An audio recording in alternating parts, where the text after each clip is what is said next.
Hey guys, Chris here, aka Bricknit, and I'm here again with Steph, Mrs. Bricknit, because she's going to be helping me build some tables that need to go in the city. But as you can see, there's no Mario sets here anymore. That's because we've filmed all the Mario stuff that we were going to do. I've probably still got a couple of reviews that need to go out when this video goes out, but it's all gone.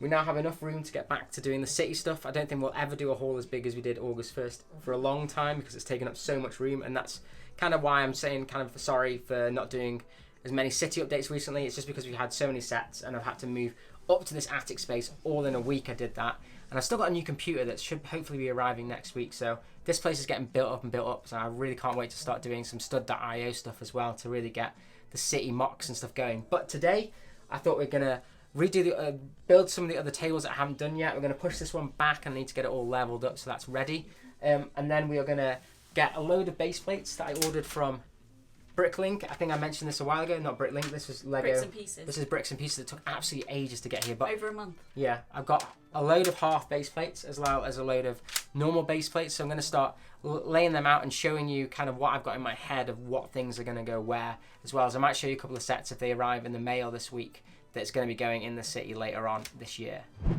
Okay, that's just taken me absolutely ages, but you can see that these are now perfectly aligned. I've got white tables instead of the woodeny tables because these are actually slightly cheaper, which I hadn't realised when I first got the original ones, and also they were out of stock of those ones, so I thought, well, I'm not going to save it just for that because they both have white trim anyway. But you can see they are perfectly aligned now, which is pretty cool. That took absolutely ages. It's basically using these, so I definitely recommend getting some legs which have adjusters on. Definitely does help out. But that is it. So I'm going to have 3 tables here that you can see. One here, I think I might cut this table in half, and that's because I'll show you what I'm going to do for now, because I think I might have that going all the way along there because it is a little bit harder to get to being such a long table to try and reach over and do stuff. But that's what it's going to be at the moment anyway.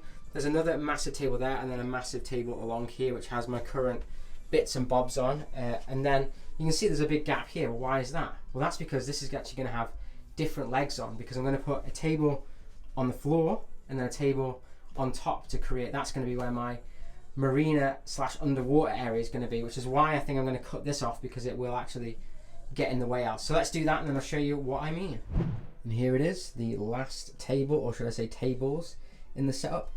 As you can see, this is so close now to the roof, but having this a little bit lower actually does help with the haunted house. So I think the haunted house might be lower, and then I'll maybe have the haunted house on the beach or something, maybe, because this is going to be like a beach area with water and stuff, and then underneath will be the underwater area. But here we go, this is what it is like all the way around again.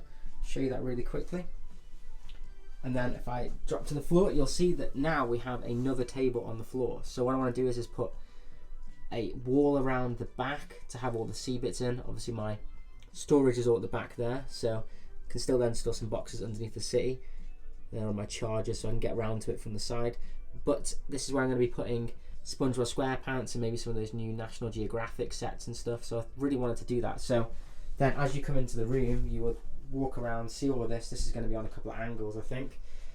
And then look around and you'll be able to see underneath the aquarium style stuff, which I think will be really cool. And then I'm thinking over here is going to be theme park area. That's why the haunted house is currently there. And I'm going to maybe have this as like a beach / showing the haunted house and the theme park and stuff, so it might need to be a little bit thought out. I've been thinking more about this side more than that side. Another thing I was thinking is, because now all these tables are in, it's really hard to obviously get to the back over there or over there, so I'm thinking of actually putting this table here on wheels, because then I could wheel this table out, which would make it a lot easier to get to stuff. And I'm thinking of also chopping this table in half so that it kind of marries up to those 2 tables there, so it's not as long out, but I have pushed it further back in so it isn't as long as it originally was. So I think it's just going to be, yeah, it's now only 2 base plates if you see there. It's kind of 2 base plates into the city. But that's it for now. I will then show you the 2 sets because they have come in the post, which I have got ready for the city, and they're going to be going over there, I think.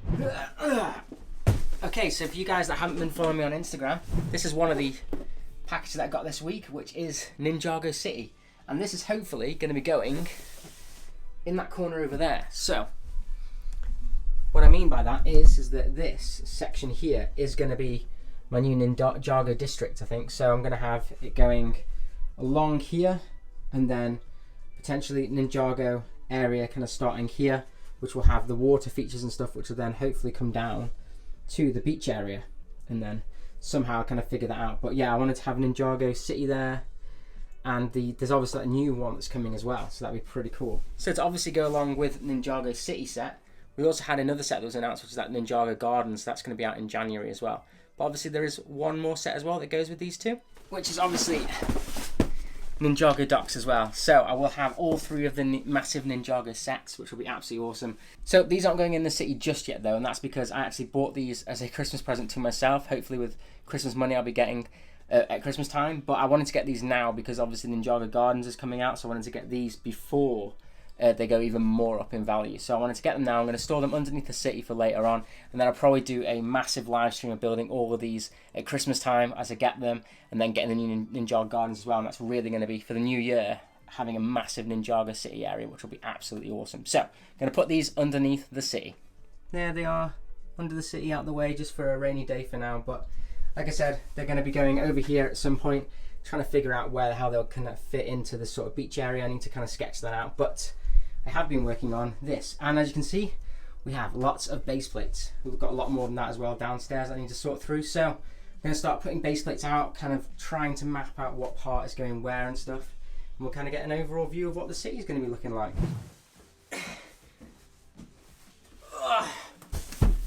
Talking of new packages, this just arrived, which I am super excited about. And why am I putting this in the Lego City update? Well, I'll open it and then I'll show you why.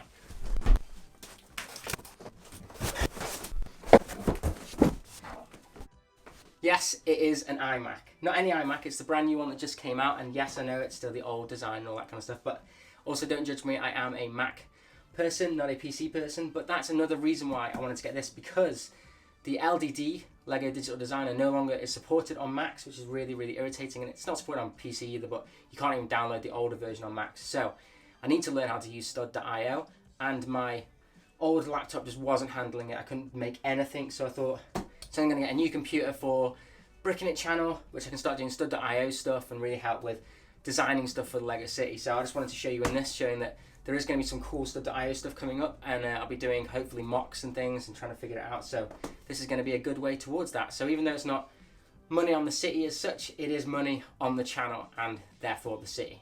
6.5 hours later. So that took way longer than I thought it was going to do. I thought with an iMac it'd be a simple setup, but this is my first ever iMac, so I'm usually using laptops, but this is my new studio setup. So anyway, as you can see on the actual screen, you can probably just about see this has got a big wave of colour and stuff on the screen, and that's because this is actually city updates that I'm doing on it at the moment. And actually I find the easiest way to map out a city is actually from an idea that I got from one of Brix's old videos, which is actually to use a Google Sheets or an Excel spreadsheet to kind of label what you're going to be doing. So I've got my iPad here, which might actually be the easiest way to show you, because this is the great thing about Google Sheets that I find. It's probably the same with Excel as well, but it syncs over the two, so I can be looking at it over here and then take my iPad over to the city and see if it kind of makes sense. But you can see all the different color coding here, and pretty much what that is that the two red outlines on the sides, they are where I'm going to have issues with the pitch of the roof. So they're going to be basically a 32 by 32 facade, which is going to be very unique to this room, at least for now, where the city's going to be staying. So that basically means that those aren't going to be like the nice modular buildings. I'm going to create my own and have nicer facades. They're not going to be like flat facades. They're going to be almost three-dimensional, and then potentially different heights and things, because there is sections of the roof where you've probably seen where it goes in a little bit and then that bit is flat. So then maybe it could have skyscrapers or something there, or if I could push something bigger like Ninjago City there, and it will look okay. So that's what the red areas are for here. Then you can see I have these kind of light orange, kind of like a yellowy orange. They are basically where I can put a 32 by 32 modular building. So as you can see, I've got quite a lot of them there. And you can probably see that it goes all the way to the edge of the tables, because the only thing that's train tracks is actually the black. And it looks very strange on here, and you're thinking, why is there only kind of that amount of train track? That doesn't look very good for the size of your city. And that's because I've got some ideas of actually making the city two-tier, so you can't see that on this Excel spreadsheet. But basically I want to have the train going underneath the modular buildings, and there's going to be I'll do more about that next week when I'm doing my train ballasting, because I'm going to get that all sorted and start making that bit look quite nice. But the rest of it is obviously modulars. There's two bright green bits there. That's for a secret project that I'll talk about next week for the train ballasting. Then at the front we have this kind of darker grey. That's where the table's currently sticking out, where I'm not sure whether I'm going to use it or not, or cut the actual table down. So I might cut that bit off and just have that as just nothing. And then the light blue is going to be the beach and the water. So that's 2 base plates there given. So maybe we'll have that as half a base plate of sand, or maybe a full base plate and have less sea, and maybe move that around so the cove might be different. So it might be 1 or 2 base plates at certain areas and not at others, because I might put a port there or like a harbour to put some boats there, which look quite nice, because obviously underneath there is where I'm going to be putting the underwater section as well, so that'll look pretty cool. Then the bright green area is going to be potentially a theme park. That's what I've got the idea of. So I've got quite a bit of a decent area there, which is like 6x3 of 32x32 base plates. So it's pretty decent. I don't know whether I'll be able to fit like the roller coaster in there, the big modular roller coaster. So let me know if you think that one I should get. It's quite a big piece. I've obviously also got the haunted house. It's going to fit on a 32x32 base plate. But for now, that's the room I've allocated for this section. And it may be that I can move some of the beach out and have the beach being a bit smaller, or I might be able to fit it more back where that red kind of facade section is, to have smaller rides there, which might work as well. And then that 3x3 at the top, that is going to be my Ninjago area. So that's where I've just said about the Ninjago docks, the Ninjago city, and then the Ninjago gardens, and then fill it in with smaller Ninjago sets to create a hustle and bustling city. And then potentially, you know, like the Monkey King mech stuff that we had, like the smaller buildings and things, to kind of mock that into there as well. So that is pretty much the outline of what I think the city is going to look like. So I don't know what you guys think of that, but I'll go over to the city and kind of show you now, maybe laying a couple of these base plates out so you can get a better idea of what it's going to be. And I'll probably use Mrs. Bricknit's help for that as well. So let's head over back to the city. Okay, so we're back over at the city. I've got Mrs. Bricknit to help me, and Brucey as well. So if you hear some snoring, it's probably him. But I actually managed to get the sand base plates. They came the other day as well, which I forgot to mention. Got all those new dark green base plates there, loads of half base plates, some other road base plates which I've still got bits on, and some blue base plates, as well as loads of train track which I'll be ballasting next week. So I thought, what better way than to actually just have a go and start looking at putting base plates down. So looking at the iPad, as you can see here, we've got this bit here. Basically this red is the back red over there, so that's the one base plate that you can't get to. The orangey yellowy bit is the road of base plates here, and obviously I've got a road plate there and stuff, so this isn't exactly to plan, but it was just, I might actually put an actual building there at some point anyway. But it means that I can push these buildings actually back another one from my current thing and have the road even closer. So I think I'm going to try and lay out some of these base plates a little bit and then show you what progress will do today just on that. The base plates are probably moved, it's just so I can get an idea in my head whether this sketch that I've done here actually makes any sense. Okay, so sorry if you can hear the background noise of the rain. It's really, really rainy today, but I wanted to get this one out because tomorrow is the last day else of doing the city update, so you guys wanted to have a city update. So you can see I've put all the base plates out. This is kind of the setup in which it's going now. So see that the kind of beach area is starting to take shape. I might not have this much room as an entire base plate for the water, just because it's quite a lot, but it might be okay. I might add more beach onto this, and then this maybe not all beach because I want to have the theme park here as well, so it might just be a smaller beach section than a whole base plate, maybe a little bit smaller with a little bit of a raised bit where the theme park's going to go. This bit's all still to organise over here with some of the cars and stuff that I had, and there's some base plates over there as well with the remnants of Hogwarts station, because the city is train station's over here at the moment, but that is going to change because I don't think that's going to be my city train station for that much longer, because I've got plans for another one which I'll talk about in next week's city update. This is what I was on with the train track, so it's going to be going on this dark green here with 2 train lines going like that. I need to calculate this a bit better, and then what I'm thinking is that actually raising this whole city bit so there'll be a tunnel going through, so this whole bit will be raised higher, and then the train will go all the way down to that other dark green base plate, and then it'll go higher there again. So then, and then potentially have a road that goes on an angle going down to have a little bit of a 2-tier. So this would be still this height, but this over here would actually have a gradient, which would go, and I think that would look pretty cool. So then all this would be on a bit of a higher playing field, and I think it might stay further down here maybe. So this might be tiered, but not as a complete kind of rectangle. So I've put some more buildings over here. So there's the stock with the Trends tuning garage and the modular skate park. There's the corner garage as well, and I've just put the half of the bookshop, the residential area, just there in the corner for now, just to kind of finish this up a little bit so you can start seeing that it's becoming a bit bigger of a city. So we've got almost an entire row of stuff at the moment. This will obviously change and get moved around as it all kind of takes shape, but this here, all these dark grey base plates, these lighter green, and then the two that show in the table, these can all be modular buildings. So this gives me lots of room to expand in the future.